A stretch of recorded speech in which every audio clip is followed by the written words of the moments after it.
In that movie, he says God, country, family, right? And it's the order they serve. So, Joe, Harry, Joe Zillig, Harry J. Race, Perlita Quinwan, DJ Dave, Gordon, GPS Paso Robo Man, the Elleries, you know, the likes of you there. I basically could prove that you guys preyed upon those families that instilled those values. Right, and this is how I'm going to prove that some of you were pedophiles and sex offenders and Pitkin the whole time, and lied and covered up. Okay, you preyed upon those people who had those values and worked together and had something working. Then you guys do the bit in, bit out, your theories of atheism, making fun of God or whatever, to justify what you do, and then also because you guys know you committed those crimes, right? You do the bit in, bit out with me and some other people and fuck our brains up on purpose. And even those who are rich and famous or whatnot, you guys sneak in their houses so you guys can sit there and go, hey, look at my new self, my new body or whatever, and then sit upon your throne to try to profess to be evolved beings. But the whole time, and then play that you didn't know, right?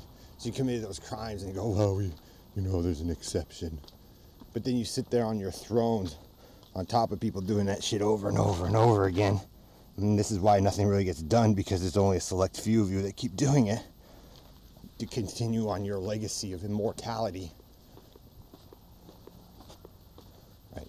So don't come off and play LGBT and all that you didn't know. The groups of you didn't know what you were doing, because that's what you did. And you used people's kids and their families to swap out so others could succeed while you beat down the rest. You know, the popular versus the unpopular, or the nerd versus the popular, or the popular versus the nerd.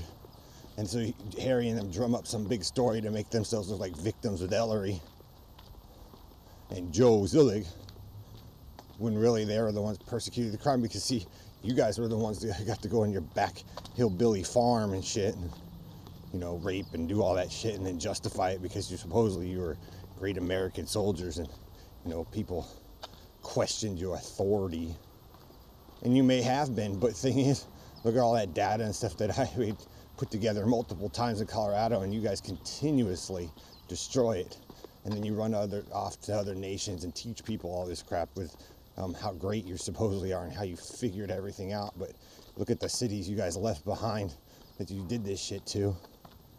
So I don't know how to call that success. And then you guys would nab other people's kids and this and that because you knew some things about some stuff, and then those parents wonder what happened, and you guys were telling some bullshit story with other people's kids, which if you guys left things alone, these cities would have evolved. Instead, you guys got some drummed up theory while just blaming it all on the Negro or whatever, which is typical for the Confederacy or Nazis, because it's an easy way out, or a religion. So I hope you enjoy going over to Israel there, bitted blue boys, but it was never really yours. It was all just set up for a bunch of spoiled brats. And so, yeah, have fun with that there, Harry. Because people will eventually figure that shit out. And then when, like I said, they come to the stolen snow village you guys took, and they knock on your door and beat the shit out of you, don't complain to me.